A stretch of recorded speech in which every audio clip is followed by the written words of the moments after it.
안녕하십니까. 황태순 TV의 황태순입니다. 2020년 7월 18일 토요일입니다. 토요일 오후입니다. 예, 오늘 오전 그러니까 미국 시간으로 17일 보니까 월스트리트 저널이 미 국방부가 백악관에 주한미국 감축안을 보고했다라는 보도를 했습니다.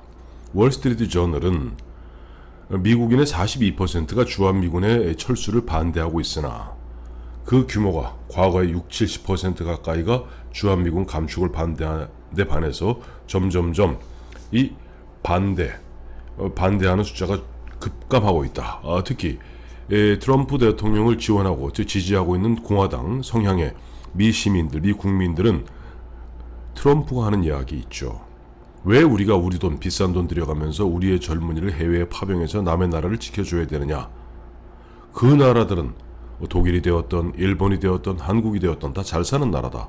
우리가 왜 잘 사는 나라를 위해서 우리 돈 들여가면서 우리 젊은이들의 피땀을 갖다 바쳐야 되느냐 하는 트럼프 대통령의 그와 같은 논리에 공화당을 지지하는 미국의 많은 시민들은 거기 동의하고 있다고 합니다. 대략 민주당 지지 성향의 시민보다는 한 10%포인트가 더 주한미군 철수를 찬성하고 있다고 합니다. 그런 가운데 미국의 국방장관은 마크 예스퍼입니다. 미 국방장관은 우리나라 같이 군 출신이 아니죠. 마크 예스퍼 미 국방장관이 17일, 그러니까 현지 시간 17일이니까 우리는 오늘입니다. 주한미군이 속한 인도태평양 사령부 등 일부 전투사령부의 미군 재배치를 검토하겠다고 공식 발표했습니다. 미 국방부는 홈페이지를 통해서 예스퍼 국방장관의 국가 국방전략 이행 첫 해의 성과를 공개하고 올해 말까지 목표 달성을 위해서 해야 할 10가지 과제를 소개하면서 그 세 번째 과제가 해외 주둔 미군의 재배치, 재할당이다 라고 하면서 앞으로 몇 달 내 인도태평양 사령부 산하가 바로 주한미군입니다. 그 다음에 북부사령부, 수송사령부의 검토를 시작할 것이다.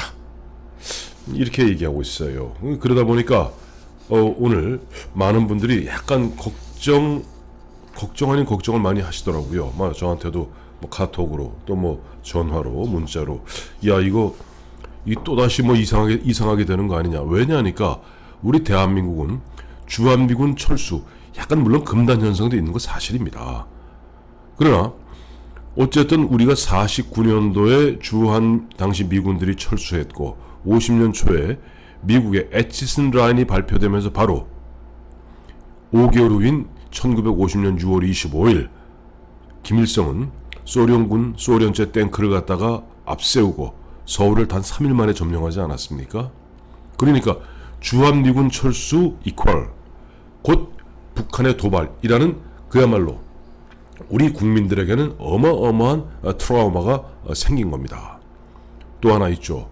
박정희 대통령 후반부입니다만은 당시 인권을 중시하는 민주당의 카터 대통령이 집권하자마자 주한미군 철수를 갖다가 집요하게 밀어붙이려고 합니다. 그 당시 원래 우리나라 2개 사단이 있었습니다만 2사단과 7사단 7사단은 이미 닉슨 정부 시절에 철군을 했고 2사단 하나 남아있는 그거마저 카터 대통령은 철군하려 했습니다. 그때 싱글러브 소장이라고 우리 미 8군 참모장이었던 싱글러브 소장이 대놓고 반발을 하죠. 그건 제대로 미 행정부, 카터 행정부가 제대로 북한의 전력을 파악하지 못한 상태에서 이거야말로 북한의 남침에 초대장을 내는 것이 아니냐 하는 군통수권자에 대한 반발을 합니다. 싱글러브 소장은 즉시 워싱턴으로 소환되었고 백악관에서 당시 카터 대통령과 한 30분간 면담한 직후 즉시 해임됐습니다. 싱글러브 장은 가만히 있으면 중장도 되고 대장도 되고 나중에 참모총장도 될 만한 훌륭한 인물이었습니다만은 소장으로 끝나고 말았죠. 먼 날 대한민국 기자들이 많이 싱글러브 소장을 만나서 이렇게 저렇게 묻습니다. 인터뷰합니다. 당신 후회하지 않느냐. 당신의 그런 어떻게 보면 군통수권자인 카터에게 대들었기 때문에 군 생활이 끝난 그 부분을 후회하지 않느냐 얘기했을 때 싱글러브 소장은 담담하게 웃으면서 이런 얘기를 하죠. 나의 희생으로 대한민국의 안전이 지켜지고 또 수많은 생명을 구할 수 있었다면 나는 그거로 족할 뿐이다. 자, 뭐 그렇게 우리 강한 트라우마가 있는 대한민국 국민들에게 안 그래도 저 문재인 정부 들어서 보면 너무나 문재인 대통령과 김정은이 너무나 매일 춤을 추고 2018년 얘기입니다. 2018년 너 춤추고 곧 평화가 다가왔다. 심지어는 문재인 대통령 드디어 사실상 종전선언한 것이다. 왜? 대한민국 대통령이 방탄복 이런 위장복도 입지 않고 DMZ에 들어갈 정도면 판문점에 들어갈 정도면 이거야말로 사실상 종전선언한 것이고 이젠 평화협정만 남았다는 식으로 평화 무드를 갖다 불러일으켰죠. 딱 그 헛꿈이 깨지는데 얼마 안 걸렸습니다. 불과 얼마 전이죠. 6월 16일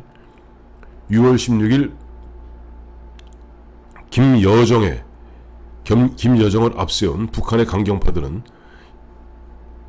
자기 선대 수령인 김정일이 어쨌든 김대중 대통령과 만나서 만들어놓은 개성공단의 상징적 건물인 남북공동연락사무소를 갖다가 그야말로 단 한순간에 폭파시키고 말았습니다. 그렇다면 다시 이제 국민들이 서서히 이제 겁을 집어먹기 시작하는 거예요. 이 사람들 보니까 아니 뭐 조그마한 뭐 대북 전단 그거 핑계 삼아서 뭐 군의 뭐 총 출동 명령을 내릴 듯이 이런 얘기하는 가운데 북한은 이미 핵무기 약 한 50여 개에 가까운 핵무기까지 보유하고 있는 북한이 정말로 밀고 내려오는데 그나마 주한미군이 하나 둘 철수해 나가기 시작해갖고 우리 대한민국군 솔직히 말해서 현재 대한민국 국민 5천만 국민들이 대한민국 국군 그렇게 신뢰 못하고 있습니다. 이 방송을 듣는 많은 장성분들 또 군 지휘관분들은 불쾌하실지 모르겠습니다만 현실입니다. 문재인 정부 들어서 우리나라 군인들이 보여주었던 그 나약한 모습 그 다음에 그야말로 매번 뻥뻥뻥 뚫리는 그런 경계태세 이러한 모습 보면서 이 대한민국 군 믿고 이거 그야말로 단잠을 이룰 수 있겠는가.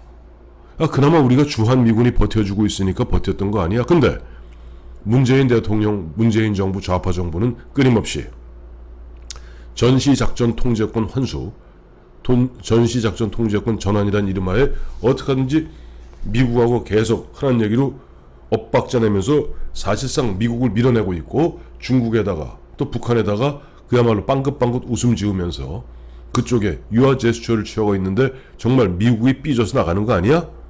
미국이 삐져서 나가면 어떻게 되지? 걱정할 텐데 결론부터 말씀드리면 당분간 그런 일은 없을 겁니다. 지금 트럼프 행정부에서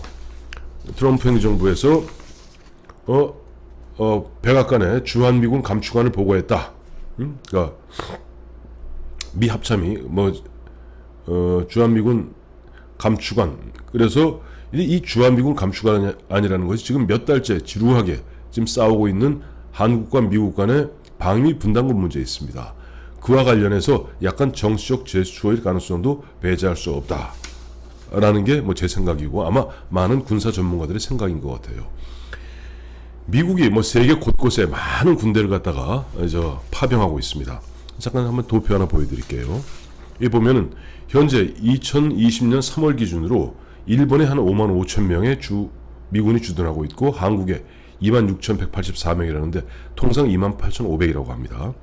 독일에 보면 39,000, 여기 34,000, 대략 35,000 정도. 영국에 9,000, 이탈리아에 12,000, 이렇게 이제 군대가 배치되어 있는데 실제 미국의 과거, 이런 미소 냉전 시대, 소련과 미국의 치열한 냉전 시대에 어떤 일이 한 번 있었나요?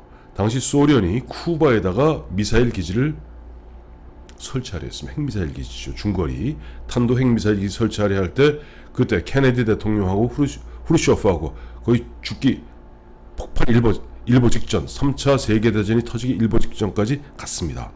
그래서 지금도 쿠바에는 쿠바 제일 남단의 관타나모 기지라고 있습니다. 관타나모 기지. 어필 굿맨이라는 영화에 나오죠. 잭 니콜슨이 거기 여단장으로 나옵니다. 바로 관타나모 기지는 쿠바 땅인데 거기만 조차 지역이에요. 관타나모 기지에 한 3,000명 가까운 미 해병이 주둔하고 있습니다. 그래서 쿠바는 결국 미국의 목젖을 겨냥하는 인후를 겨냥하는 핵심적 지역이지만 그 쿠바를 갖다 관타나모 기지에 해병대 일개 여단이 딱 유사시에 만약에 쿠바가 역차하면 밀고 들어갈 태세로 버티고 있는 겁니다. 마찬가지입니다. 지금 미국은 이미 오바마 행정부 이전과 이후가 다릅니다. 오바마 행정부 이전에는 미국의 주요 이익이 대서양과 중동에 있다고 보았던 거예요. 근데 지금은 셰일 혁명, 특히 셰일가스 혁명 이후에 미국의 국익은 어디에 있냐니까 일본과 이 태평양을 지키는데 미국의 국익이 직결되어 있습니다. 그런 가운데 이 한국과 일본을 포함, 대만을 포함, 오스트레일리아 이 포함한 태평양의 가장 가상의 적은 중국입니다. 그래서 지금 미국은 중국과 신냉전을 벌이고 있는 겁니다. 그런데 중국의 인후철을 딱 겨냥하는 곳이 바로 오키나와입니다. 그래서 오키나와에는 일본군이 일본의 한 5만 5천 명 중에 거의 한 2만 명 가까운 해병 원정 사단이 거기 딱 오키나와에 주둔하고 있습니다. 여차하면은 오키나와에서 바로 길 건너가면 타이완, 길 건너가면 어디입니까? 바로 중국 남부입니다. 그래서 오키나와가 바로 이 인도 태평양 지역에서 오키나와 중국을 견제하면서 일본, 한국은 특히 어디에 목숨을 걸까요? 우리의 모든 보급선은 이른바 동진하해, 남진하해라고 그러죠. 동진하해. 그러니까 이쪽 한국과 일본을 놓고 이 모든 99.몇 %의 모든 물동량이 태평양 가는 거 빼고 특히 원유 같은 경우는 어디냐니까 말라카 해협을 지어서 필리핀 위에 말라카 해협을 지나서 인도양 지나서 이 중동으로 이어집니다. 여기가 끊기면 한국과 일본은 그날로 끝장입니다. 그렇기 때문에 미국은 여기에 이 생명선을 지키는 주요한 부대가 바로 오키나와입니다. 그러면 지금 주한 미군이 주둔하고 있는 평택은 뭘까요? 평택에는 해병대는 아닙니다만은 미 8군 산하에 2사단이 주둔하고 있습니다. 28,500명 중에 실제 보면 공군 또 제7공군이 있으니까 8군 산하에는 여기에는 우리 3개 여단이 있습니다. 2개 여단은 하나는 화력여단, 항공여단, 그리고 또 하나가 이제 보병여단입니다. 근데 불행하게도 이 보병여단은 2015년부터인가요? 이게 붙박이가 아닙니다. 순환 배치입니다. 9개월마다 미국 본토에서 와서 9개월 근무하고 또 딴 부대가 오고 붙박이 여단은 딱 2개밖에 없습니다. 항공여단과 저 동두천에 있는 이른바 화력여단, 이 2개 여단인데 예를 들어서 이 2개 붙박이 빼고 만약에 감축을 한다면은 4,500명, 거기다 지원병력까지 한 6,000명인 이 순환 배치 기계화 보병여단을 빼야 되는데 이렇게 되면 한국에는 붙박이 군대가 하나도 없는데 그럴 바에는 왜 평택을 갖다 그 비싼 돈 들여서 만들었겠습니까? 평택은 놀랍게도 중국의 수도는 북경입니다. 베이징입니다만은 중국에서 가장 중요한 도시는 상해입니다. 또 저 아래 선전, 심천입니다. 그리고 이제 금융의 홍콩입니다. 상해 딱 평택에서